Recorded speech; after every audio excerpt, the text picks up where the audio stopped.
The Lord is here. Amen. Hallelujah. Thank you, Jesus. Thank you for your presence, Lord. Father God, maraming salamat, Panginoon, dahil kinatagpo mo ang buhay namin. Ngayong umaga nito,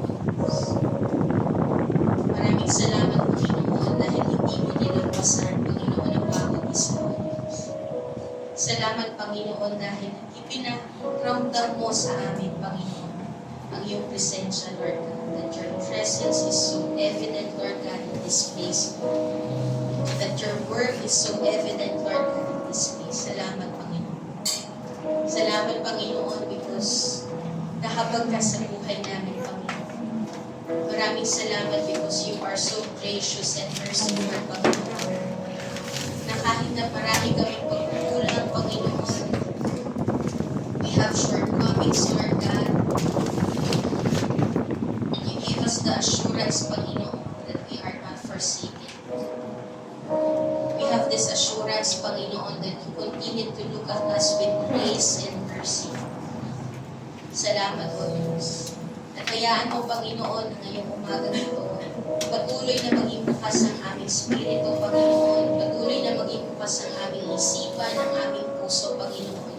Sa gagawin mo pang pagkilos sa aming buhay. Alam namin, Panginoon, na hindi ka pa po tapos, Panginoon. And we will expect more. We will expect more of your move, Lord God. Maraming salamat.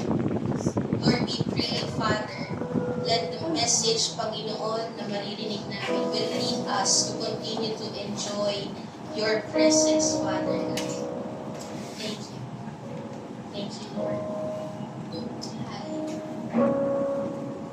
Hayaan mo rin, Panginoon, na ang iyong tinig lamang ang marinig ngayong umaga dito, Panginoon. Lord, continue to use my lips, Panginoon, to speak of your words. Put words on my mouth, Lord God. At hayaan mo, Panginoon, that it is only you, Lord God, your declaration, your revelation that will be heard today. Maraming salamat, O Diyos. Sa tanong pangalan ni Jesus. Amen. Pwede po ba nating palakpakan ng ating Panginoon Diyos?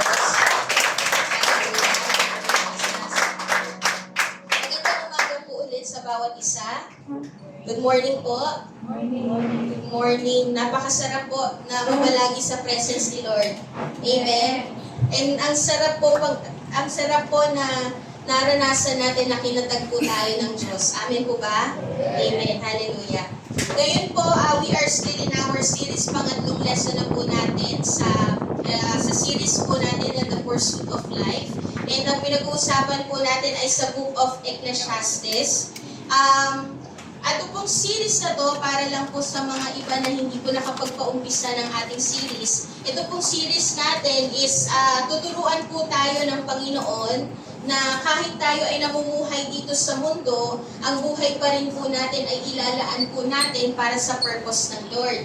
Na kahit na nakakaranas po tayo ng mga gift from the Lord, earthly gifts from the Lord, and hahayaan pa rin po natin na we will use those earthly matters with eternal mindset. Na gagamitin po natin ang ating buhay sa mga bagay na panglangit. Ano po, na tayo kahit nabubuhay dito, we are in this world but we are not of this world. Ano?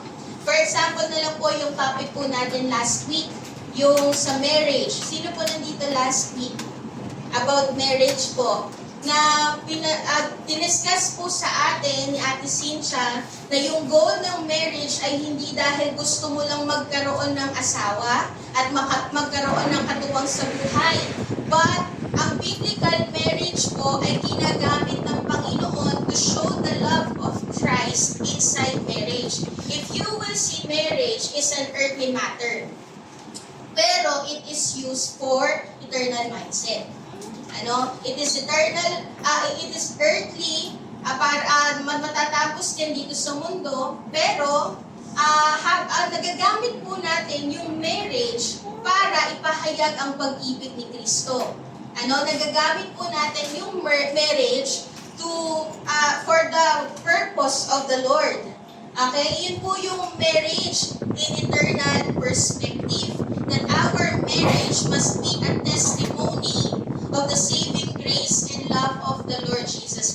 nandyan po yan sa PowerPoint po natin. Yan. Our marriage must be a testimony of the saving grace and love of the Lord Jesus Christ. Na ang pag-ibig ng mag-asawa po dapat ay sumasalamin sa pag-ibig ni Kristo. Okay? Iyon po dapat ay selfless love and sacrificial love. Na when you enter into marriage, you must know this kind of love, the selfless love and sacrificial love. Kasi sa marriage po, ang pag-ibig ng mag-asawa ay dapat sumasalamin sa pag-ibig ni Kristo. So tinuturuan po tayo dito po sa series natin, tinuturuan po tayo ng Panginoon na kung paano tamang tignan at kung paano maging tama ang pag-handle natin sa lahat ng areas ng buhay natin. So we will talk about money, we will talk about the work and studies, we will talk about, yun nga po, pinag-usapan na natin last week yung marriage, and we will talk about family. Okay, na even though these things are earthly things, pero ipapamuhay natin ang bawat areas ng buhay natin ng may eternal purpose. Amen? Amen? Hindi po masama ang mag-asawa. Tama po ba? Pero gagamitin natin ang pag-aasawa to do the purpose of the Lord inside our marriage. Amen? So today po, medyo general po yung approach natin kung last week specific po sa marriage. Pero today, general po yung approach natin sa mensahe. Ang title po ng ating pong mensahe today is Living in Pleasure. Pangsabi po, Living in Pleasure. And ang ating pong babasahin ay sa Book of Ecclesiastes chapter 2. Okay? Pag sinabi po natin pleasure, ang ibig pong sabihin nito sa Tagalog po ay kasiyahan. No? Bakit sabi po kasiyahan? Sino po dito ang gusto maging masaya? Amen. Amen. Okay? So, ang nais po natin ay mamuhay tayo ng merong kasiyahan. Tama po ba? Tama po? And ang sabi po ng isang Greek philosopher na si Aristippus, ang sabi po niya, happiness is the chief goal of life, and pleasure seeking is the way to achieve true happiness. Ang sabi din po ni Augustine, ang na-observe po niya sa buhay ng mga tao is this: I am not alone in this desire for happiness, nor are there only a few who share it with me. Without exception, we all long for happiness. Tama po ba? We all long for happiness. They may all search for it in different ways, but all try their hardest to reach the same goal, and that is joy. Gusto po natin mamuhay ng may kasiyahan. Gusto po natin mamuhay ng masaya. Tama po ba? Ang gusto ng lahat maging masaya. But ang sabi po, but people pursue happiness in wrong places and in wrong things. Okay? Kagaya na lang po ng diniscuss po ni Solomon sa Ecclesiastes chapter 2, pinakita po niya yung mga bagay na sinubukan niya. Lahat ng mga bagay dito sa mundo ay sinubukan na po niya, pero wala daw pong nakapagbigay ng kaligayahan sa kanya. Sa Ecclesiastes 2, verse 1, ang sabi po dito, I said in my heart, come now, I will test you with pleasure, enjoy yourself. But behold, this also was vanity. Wala pa rin daw pong saysay. Sinubukan niya lahat ng mga pleasures dito sa mundo na akala niya magbibigay ng enjoyment sa kanya, pero ang sabi po sa dulo, wala rin pong saysay. No? Basahin natin sa Tagalog. Sinubukan kong magpakasaya sa mga layaw ng buhay, pero nakita kong wala rin itong kabuluhan. Solomon wants to see if his thirst for pleasure can be satisfied. Sabi po ng mga tao, at ang lahat ng tao ay naghahanap ng kaligayahan, ng kasiyahan, at sinubukan po ito ni Solomon sa lahat ng bagay dito sa mundo. Meron pong ginawa si Solomon na experiment sa kanyang buhay, that he pursue the things of this world if it will truly give him happiness and satisfaction. If you will see po dito sa chapter 2 na babasahin po natin, tinignan na po ni Solomon yung mga bagay dito sa mundo kung talaga nga bang makakapagbigay ng satisfaction. At yung sinasabi po ni Solomon sa Ecclesiastes 2 ay magbibigay aral po sa atin na huwag mo nang subukan. Kasi nasubukan na niya at ang ending po ay walang saysay. Yung sinasabi po niya sa chapter 2, hindi mo na kailangang i-explore or maging curious ka or to make an experiment if yung mga bagay dito sa mundo will truly satisfy kasi sinabi na nagpatotoo na si Solomon at binigay na po niya sa atin ang katotohanan na lahat sinubukan na niya pero wala ring saysay. Ano nga ba yung sinubukan ni Solomon doon sa chapter 2? Ano yung mga bagay na kanyang sinubukan? He pursues worldly pleasure. Unang bagay po na kanyang sinubukan is yung wine. Sa Ecclesiastes 2:3, basahin po natin. Sinubukan kong magpakasaya sa pag-inom ng alak, kahit na marunong ako, sinubukan kong gumawa ng kamangmangan. Naisip ko lang na baka iyon ang pinakamabuting gawin ng tao sa maikling buhay niya dito sa mundo. Sinubukan din po niya. Na nagpakawalwal po siya, yun po yung term ng ibang mga kabataan, nagpakawalwal, At nakita po natin dun sa sinasabi ni Solomon sa verse 3, ang sabi po ni Solomon, ang pag-inom po ng alak ay kamangmangan. Kasi dinadala mo ang sarili mo sa pagkasira. Iyan po daw ang maidudulot ng wine, ng alak sa iyong buhay. It will not give you true happiness kasi it will only lead you to ruin your life. Okay? Sa Ephesians 5:18, sabi po doon, don't be drunk with wine because that will ruin your life. Instead, be filled with the Holy Spirit.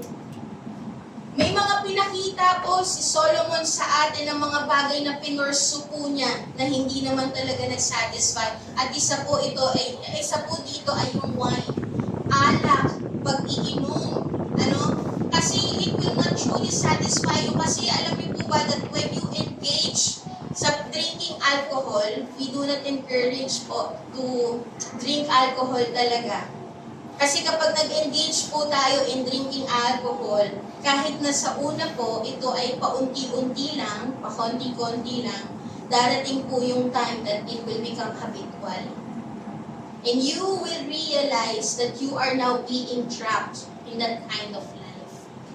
Hindi naman po, kagaya po nung diniscuss natin matagal na rin about this pag-iinom ng alak. Nag-uumpisa po ito sa curiosity and then it becomes identity. Na-curious ka lang ano ang lasa ng alak. Na-curious ka lang ano ang kasiyahan na meron natutulot sa alak. Hanggang sa magising ka, dumating na ang panahon naging habitual na siya at dumating na rin ang panahon naging identity mo na siya. Uminom ka lang ng konti, dumating ang panahon naging lasinggero ka na. Identified ka na as lasinggero. Your curiosity becomes your identity. Hindi ka naman po nagising isang araw, lasinggero ka na. Tama po? Tama po ba? Nag-umpisa po yan sa patikim-tikim. Kaya po yung sinasabi po ni Solomon dito, huwag nyo nang subukan. Because it will not satisfy. Walang saysay. Amen po? Pangalawa pong sinubukan ni Solomon, papahapyawan lang po natin ito. So work, it's about work. Sa Ecclesiastes 2:4-6, I also tried to find meaning by building huge homes for myself and by planting beautiful vineyards. I made gardens and parks, filling them with all kinds of fruit trees. I built reservoirs to collect the water to irrigate my many flourishing groves. If you will see here, hindi naman po masama ang magtrabaho. Tama po? Tama po ba? Nagtatrabaho po lahat? Nagtatrabaho din po ang mga mag-aaral. Nagre-review kayo. So it's part of work. Work is not bad. Okay? Utos po ng Panginoon na tayo ay magtrabaho at huwag maging tamad. Work is not bad. Building things in your life is not bad. Yung pagpupundar po ng mga bagay sa buhay mo, like having houses or having house,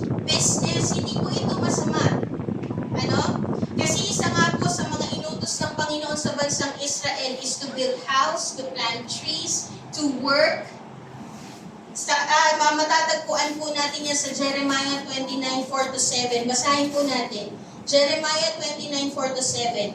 This is what the Lord of Heaven's armies, the God of Israel, says to all the captives He has exiled to Babylon from Jerusalem. Build homes and plan to stay. Plant gardens, nagtatrabaho, and eat the food they produce. Marry, di masamang mag-asawa, iniutos ng Panginoon. Marry and have children, then find spouses for them so that you may have many grandchildren. Multiply, do not dwindle away or do not decrease, and work for the peace and prosperity of the city where I sent you into exile. Hindi po masama to involve yourself in politics. Dapat nag-i-intercede ang mga Kristiyano sa government to pray for the good governance. Okay? Pray to the Lord for it, for its welfare will determine your welfare. So dito po sa Jeremiah 29:4-7, hindi po ipinagbawal ng Panginoon to build house, to work, to marry. Iniutos po ito ng Panginoon sa pamamagitan ni Jeremiah. Bakit po niya iniutos to sa bansang Israel? Kasi meron pong nag-a-arise na false prophet doon sa bansang Israel or doon sa mga Israelita that time na naka-exile sa Babylon. Bigyan ko lang kayo ng konting background. Na ito pong false prophet na to, nagbabahagi po siya ng mensahe na 2 years lang ang hihintayin nila at ibabalik na sila ng Diyos sa bansang Jerusalem, sa bansang Israel. Kaya ang naging respond po ng bansang Israel o ng mga Hudyo doon sa pahayag nitong false prophet na to na 2 years lang ang hihintayin nyo kasi babalik na kayo ng Lord sa Jerusalem, babalik na kayo ng Lord sa Israel. Kaya ang naging respond po ng mga tao, hindi na sila nagtrabaho, hindi na sila nagsumikap, hindi na sila nagtayo ng mga tahanan nila sa lugar ng Babylon. Naging tamad sila, nag-antay na lang sila at wala silang ginagawa sa pag-aantay. Pero ang sabi po ng Panginoon, at ginamit po ng Panginoon si Jeremiah at pinahayag po ng Diyos ang tunay na plano niya sa bansang Israel. At ang tunay na plano po ng Diyos sa bansang Israel is they will be captive for 70 years. They will be captive for 70 years, kaya ang iniutos po ng Panginoon is this, 4-7. Diyan po natin makikita yung Jeremiah 29:11 na even though you will be captive for 70 years, I know the plans I have for you, says the Lord, plans to prosper you and not to harm you, plans to give you hope and a future. Even though you are being captive, meron pa rin akong plano at hindi para ikapahamak mo. At ang iniutos po ng Panginoon, you build house. Iniutos ng Panginoon sa bansang Israel, plant, work, marry. So, hindi masama to build house, to build business, or to work. Hindi din masama to enter into marriage. Ano po? Nagiging masama lang siya if hindi siya inside the will of God. Nagiging masama lang po siya. Bakit po naging masama? O bakit nasabi ni Solomon na it is a bad pursuit to build buildings? Na walang saysay yung buildings. Ano? Sabi po niya yun sa Ecclesiastes 2, verse 4-6. Kasi po, yung ginawa po ni Solomon, balik tayo doon. Ayan, yung verse na yan. Yung ginawa po ni Solomon in building houses, in doing great works, what makes it a bad pursuit is the motive of Solomon. Yung motibo ni Solomon. Yung purpose ni Solomon in building things. What makes it a bad pursuit is he make it for, kanino po? For himself. He make it for himself, not to give glory to the Lord. Ano? Para tumanyag siya. Yun po yung dahilan kung bakit po niya ito ginawa. And ang sabi niya doon, I made great work. Hindi niya in-include ang Panginoon sa kanyang ginagawa. That makes it a bad pursuit. Doon niya hinanap at kinuha ang kabuluhan ng kanyang buhay. In building houses, in marrying, doon niya ginawa Doon niya kinuha ang kabuluhan ng kanyang buhay. He did great works and built things because he thinks that those achievements will give significance in his life. Akala niya itong mga bagay na ginagawa niya ay magbibigay ng halaga sa kanyang buhay. That's why what it makes it bad pursuit. Na walang saysay din pala. Kasi I make it for myself, not to honor the Lord. Pangatlo po is women. Sa Ecclesiastes 2, 7-8. Ang sabi po niya dito, I bought slaves, both men and women, and others were born into my household. I also owned large herds and flocks more than any of the kings who had lived in Jerusalem before me. Ang sabi pa po sa susunod is, I hired wonderful singers, both men and women, and had many beautiful concubines. I had everything a man could desire. Sinanap din po niya ang kanyang satisfaction sa mga bagay na mag-a-amuse sa kanya, sa mga bagay that will entertain him. Hinayaan po ni Solomon na yung paghahanap niya ng kasiyahan ay dalhin siya sa kasalanan. Hindi masama to find pleasure. But if that pleasure will lead you to sin, that makes it bad. Okay? Mas pag-usapan po natin yan mamaya. Kung titignan po natin dito, kaya nakita ni Solomon na walang saysay ang lahat ng bagay because he surround himself with the things that will make him sin. Yung pleasure na nagdala sa kanya sa kasalanan. He surround himself with everything he thinks that will amuse him. Siya po ang ABS-CBN ng panahon nila. Alam niyo po yung ABS-CBN? Si Solomon po ang ABS-CBN ng panahon nila. Alam niyo po yun? Yes. Ano nga po yun? Ang alam niyo po ang ABS-CBN? CBN is alak, babae, sugal, ano yung C? Sa kanila cheats, sa kanya concubines. Wow! Concubines, ano yung B? Bisyo, ano yung N? And many more. Ano? Siya yung ABS-CBN. Lahat ng bagay sa mundong ito, inilagay niya sa buhay niya, and those things lead him to sin. Hindi lang po yan, ang sabi din po sa Ecclesiastes 2, 7-8, it is the wealth, Meron din po siyang pinursu na wealth. Ang sabi po niya doon, I collected great sums of silver and gold, and the treasure of many kings and provinces. And ang sabi din po, I also owned large herds and flocks more than any of the kings who had lived in Jerusalem before me. Okay, gusto ko lang po maging maliwanag sa buhay, sa atin lahat, maging balanse. Wealth is not bad. Ang kayamanan po ay hindi masama. Having herds, having flocks, having money is not bad. Okay? Wealth is not bad. Sabi nga po ng Panginoon sa Proverbs, the Lord has given us the ability to gain wealth. Siya yung nagbibigay ng abilidad sa atin para tayo ay magtrabaho at magkaroon ng income to earn a living. At ang Diyos din po ang nagbigay kay Solomon ng kayamanan nung siya po ay nanalangin sa Panginoon to give him wisdom in leading the Israelites. At hindi lang po wisdom ang binigay ng Panginoon sa kanya, pero binigyan din po siya ng yaman. No? It is the Lord. Pero ang naging problema lang po, Solomon put his security and his identity in his wealth. Nagkaroon ng pride sa kanyang buhay. Nung siya ay yumaman, ang sabi niya doon, ano po yung sabi niya doon? More than any of the kings who have lived in Jerusalem before me. Nagkaroon po siya ng pride in his heart, and he put his security ako. It is me. He put his security and his identity in his wealth and forgot to trust the giver of wealth. Iyon po yung naging dahilan kung bakit naging walang saysay yung wealth sa kanya. Ang naging problema lang po sa atin ay kapag ang blessing blessing ay naglalayo na sa'yo sa Diyos. That's a problem.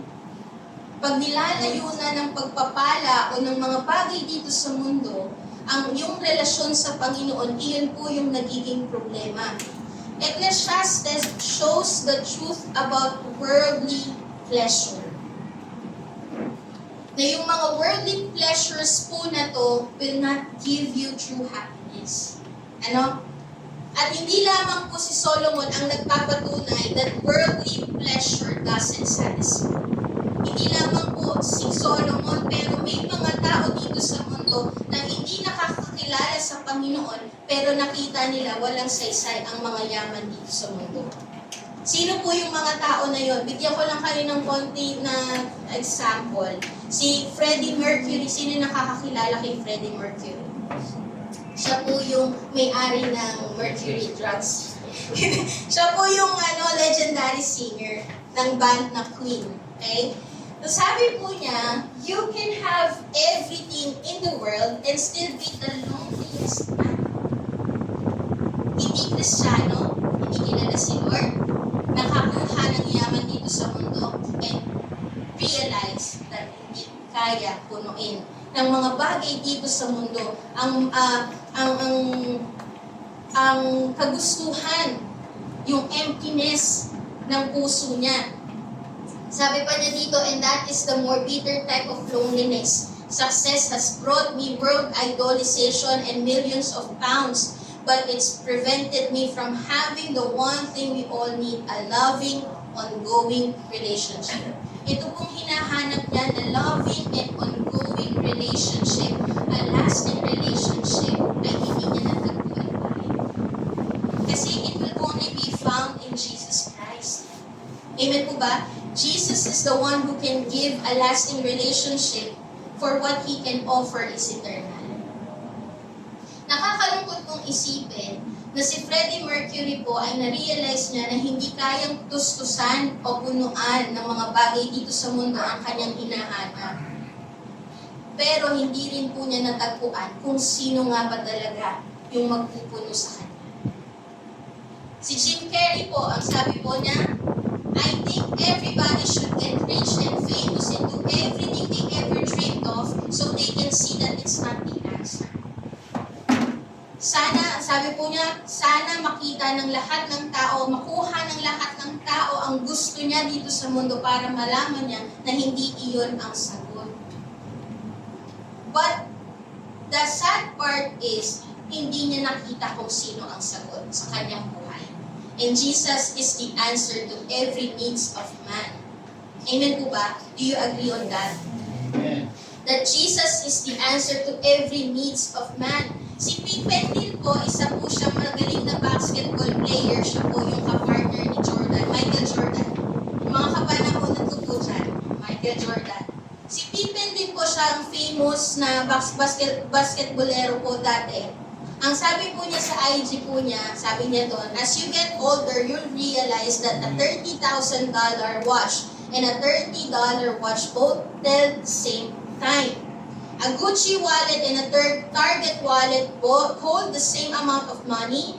A $10 million house and a $100 house hold the same loneliness. Sa sad, sa thing na nangyari sa kanya. A Ford will also drive you as far as a Bentley. Wala sa brand. Wala sa kung nakasuot ka ng Zara, ng Uniqlo, yung significance mo. Kahit okay lang yan, maganda ka. Mahalaga ka sa Panginoon. True happiness is not found in a materialistic thing. Okay? Ang sabi po niya, stay humble. The holes dug for us in the ground are all the same size. Ito lang po ang nakakalungkot sa mga tao po na na-mention natin kanina. They all know the truth about the vanities of this world, na walang halaga ang mga bagay, walang saysay ang mga bagay dito sa mundo, but they never really found the one that gives true happiness and satisfaction. Iyon lang po yung nakakalungkot. But, kung titignan po natin si Solomon, dinala po niya tayo doon sa tunay na magbibigay ng satisfaction sa buhay natin. Amen po ba? Kaya ang sarap pong basahin ng Book of Ecclesiastes. Kasi bibigyan ka niya talaga ng katotohanan patungkol dito sa mundo at dadalhin ka niya doon sa tunay na nagsasatisfy ng buhay. And that is the Lord Jesus Christ. Amen po ba? Now, I want to be clear that not all pleasures are bad and evil. Okay, I want to be balanced. Not all pleasures are bad and evil. Okay? Pero hindi po ito included yung mga sinful pleasures like vices, alcohol, drugs, smoking, vaping, sexual immorality. Hindi po lahat ng mga pleasures dito sa mundo ay bad and evil. Kasi when God created the heaven and the earth, He built pleasures in it. Sinamahan po niya yon ng pleasure nung nililikha po niya ang mundo. Sabi po sa Genesis 1:31, and God saw everything that He had made, and behold, it was, ano po yung sabi doon? It was? Very good. Again, ano po yung sabi doon? It was? Very good. Ulit pa ulit. It was? Very good. Very good. No? Nung nilikha daw po ng Panginoon ang lahat ng bagay dito sa mundo, it was very good. And there was evening, there was morning, the sixth day. Alam niyo po ba itong word na good dito comes from the Hebrew word tov. Pakisabi po tov. Again, tov. Ang ibig sabihin po nitong tov na to is pleasure, joyful, pleasant, delightful, happy. Na ang nilikha po ng Panginoon dito ay pleasant. May pleasure, kasama ang pleasure sa kanyang nilikha. Ano? Sabi po sa Genesis 2:9, and out of the ground the Lord God made to spring up every tree that is, ano po sabi? That is pleasant to the sight and good for food. Pwede po nating sabihin na Garden of Eden yun, perfect yun. Kaya may pleasure talaga sa lahat ng nilikha ng Diyos. Ano? Pwede nating sabihin yun. Na wala pang kasalanan, kaya may pleasure sa creation ng Lord. But if you will look in James 1:17, the Lord still give good gifts. And that good gifts gives pleasure sa buhay natin. So not all pleasures are bad and evil. May mga bagay na binigay ang Panginoon sa atin to enjoy it.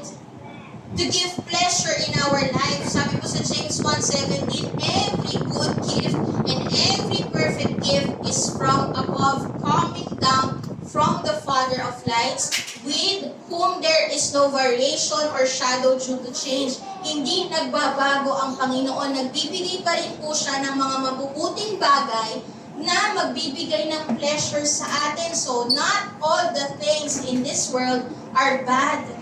Not all the pleasures in this world are bad. The Lord still give good gifts.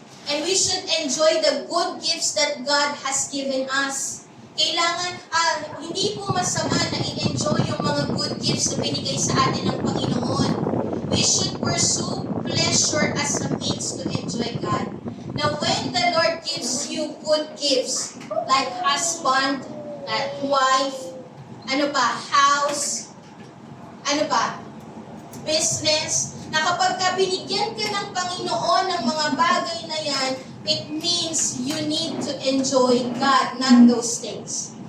It means it must lead you to enjoy the Lord. Amen po ba? Amen? Every good gifts that comes from God must lead us to enjoy our Lord. Yung mga bagay na meron tayo ay dapat magdala sa iyo para purihin ang Diyos. Amen? Yung mga bagay na meron ka, the gift of family must lead you to enjoy the Lord inside your family. Yung mga meron ka, the gift of marriage must lead you to enjoy God and honor Him.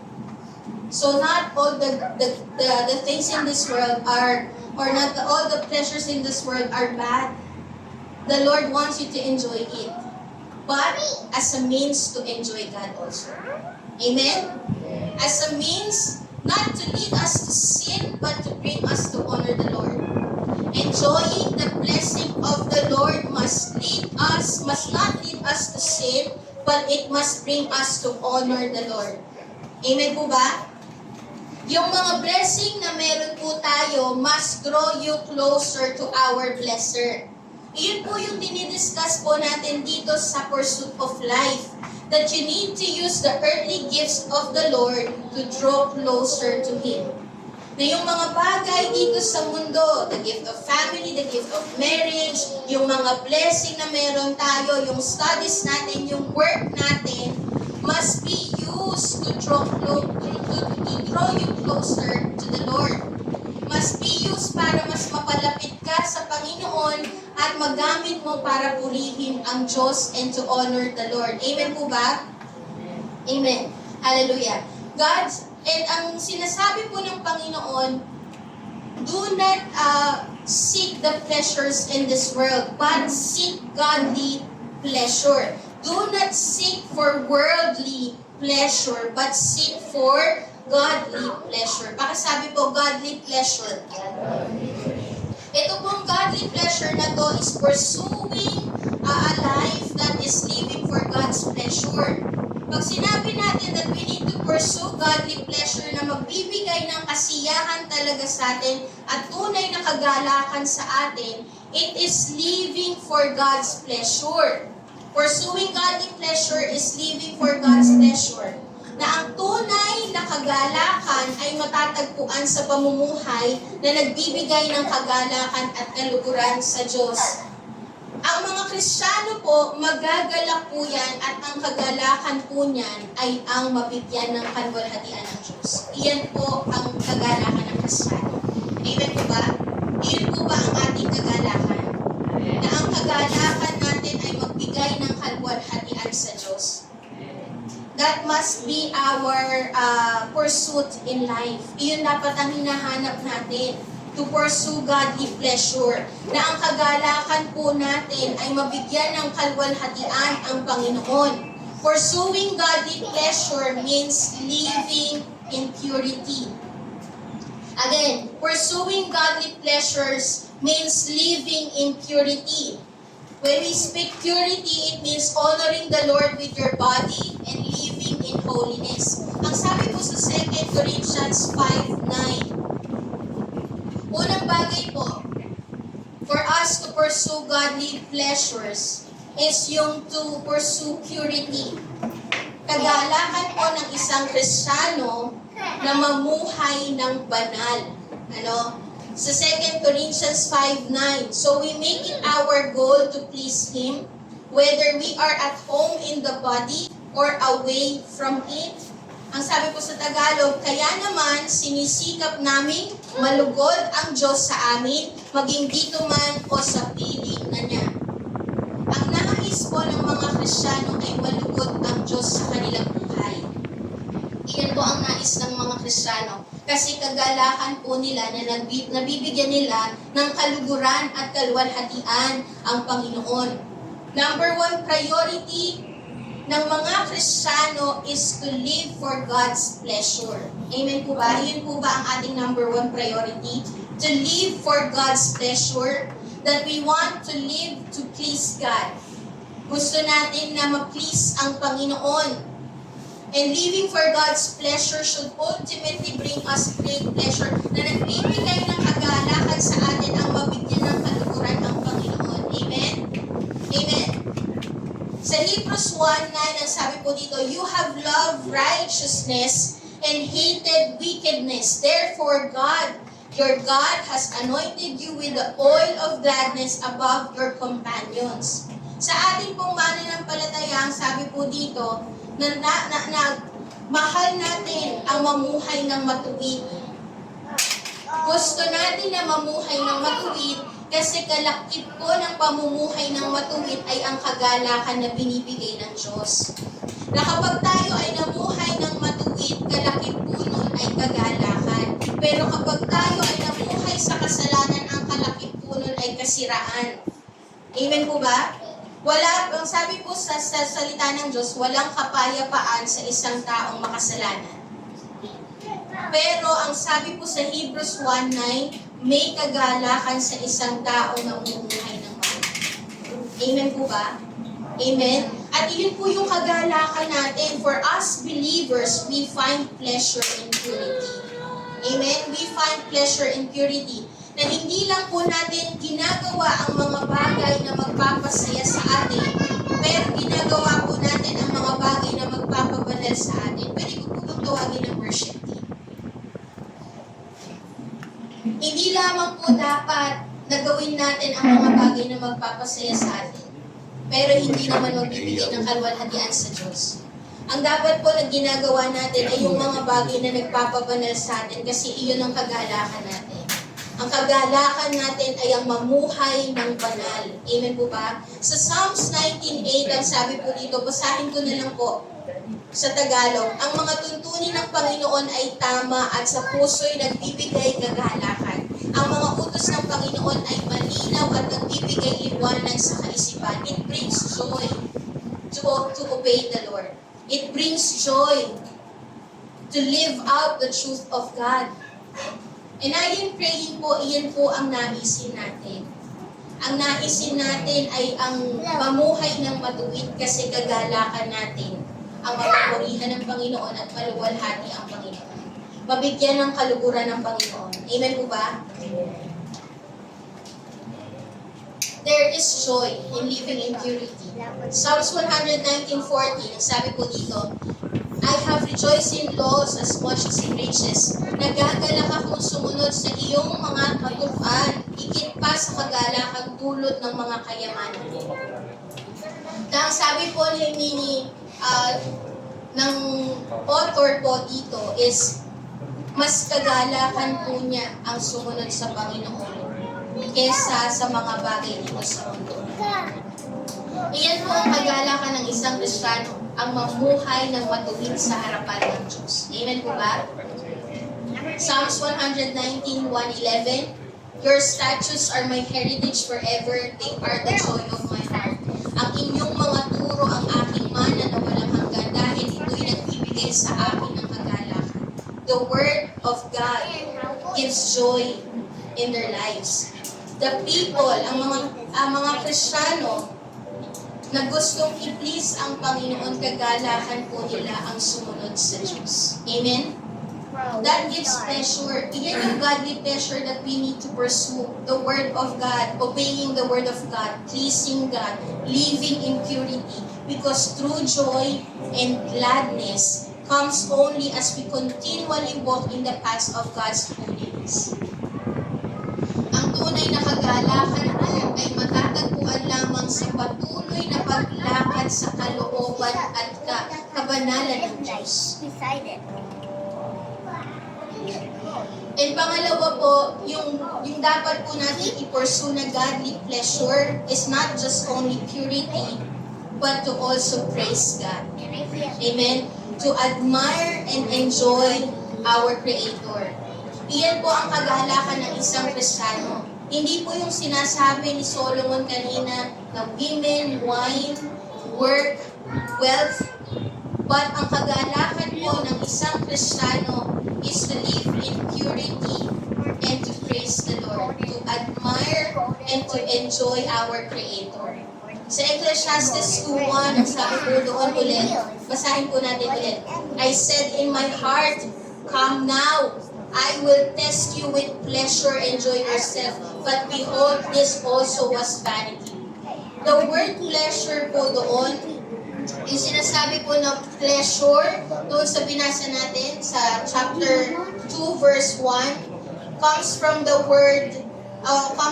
Hebrew word simka. Pakisabi po, simka.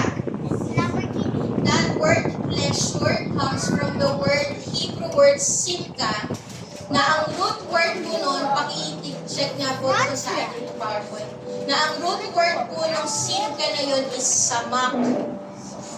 Ang sabi po, samak. Na ang ibig sabihin po nitong pleasure na to na sinasabi, dinidescribe, hinahanap ni Solomon sa chapter 2 verse 1 na pleasure is the pleasure of rejoicing, being glad. Ibig sabihin to rejoice. That word pleasure is to rejoice, to be glad. It means a joyous celebration. Iyon po yung ibig sabihin ng pleasure. Yung joyous celebration, yung hindi mapigilang pagdiriwang dahil natagpuan mo yung bagay na hinahanap mo.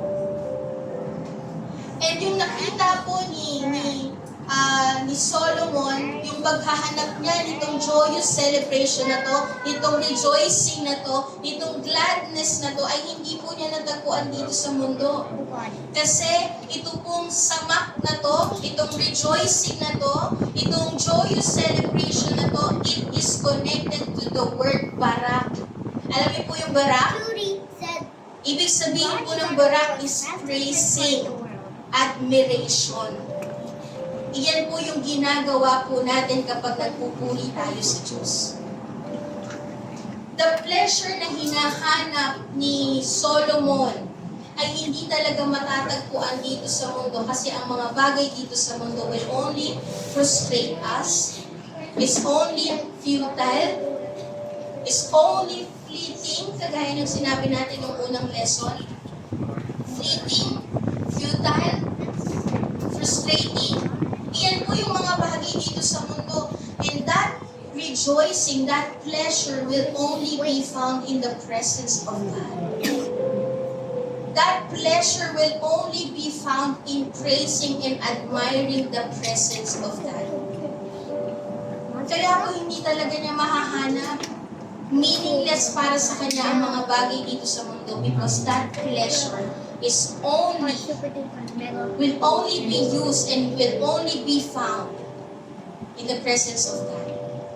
Kung nung unang topic po natin, yung vanity ay nakadikit sa mga idols, sa mga gods, pero ang pleasure po ay nakadikit sa Diyos. Kaya mahahanap mo lang ang pleasure sa presensya ng Diyos. Amen po ba? Sabi po sa Genesis 2:2-3, and on the seventh day, God finished His work that He had done, and He rested on the seventh day from all His work that He had done. So God blessed the seventh day and made it holy, because on it God rested from all His work that He had done in creation. That word na bless, yung pong sinasabi dito na God blessed the seventh day, ang ibig sabihin po niyan from the Hebrew word is barak, which is praising, admiration. Na yung ginawa po ng Panginoon on the seventh day when He rested is not, hindi po yung wala ka nang gagawin. Yung panahon po na nag-rest ang Panginoon on the seventh day, on that Sabbath day, ay hindi po yung wala nang gagawin. Kundi, ang ginawa po ng Panginoon is He admired His creation. In-enjoy niya yung pleasure doon sa creation niya. And sa buhay po natin, kaya sinasabi ng Panginoon to make Sunday a holy day. Ilaan mo ang Sunday na yan sa akin. Kasi ang ginagawa po natin is we enjoy the presence of God. We admire the presence of God. Iyan po ang ibig sabihin ng resting on Sunday. Amen po ba? The meaning of resting on Sunday is to admire the presence of God. Kasi yung word na pleasure, rejoicing, being glad, joyous celebration will only be found in the presence of God. Kaya ini-encourage tayo ng Panginoon. Make your Sabbath day holy. Make your Sunday holy so that you may experience the joyous celebration of praising my presence. Amen po ba? Iyan yung nais ng Panginoon. Pleasure will not be found in the things of this world, but pleasure ay nakadikit sa presensya ng Diyos. Doon po natin siya matatagpuan. Amen po ba? That joyous celebration can only be experienced by praising our Lord. Amen? Sino po dito ang nakakaranas na every time he worshiped the Lord, grabe yung gladness, grabe yung rejoicing. Sa kabila ng mga pagsubok na pinagdadaanan, nawawala yung mga kabigatan dahil inibsan ng presensya ng Diyos, because ang pinalitan ng Panginoon is the pleasure, the enjoyment, the rejoicing, the gladness, the joyous celebration of being found in the presence of God. And I am praying, iyon po yung palagi nating naisip, na uuwi tayo ngayong umagang ito, na hindi tayo papayag na hindi po natin purihin ang Panginoon, kasi sa Kanya lang natin natatagpuan yung enjoyment and pleasure, satisfaction. Amen po ba? Kagaya na lang po nung ginawa po ni David po sa 2 Samuel 6:3-5. Hindi na po natin babasahin. Pero ang sabi po dito sa 2 Samuel 6:3-5, nung natagpuan po nila na nakuha nila yung Ark of the Covenant, that Ark of the Covenant means is a symbolism of the presence of God. Nung nakuha na po nila ulit yun, ang ginawa po ni David at ng mga tao sa bansang Israel, they celebrate.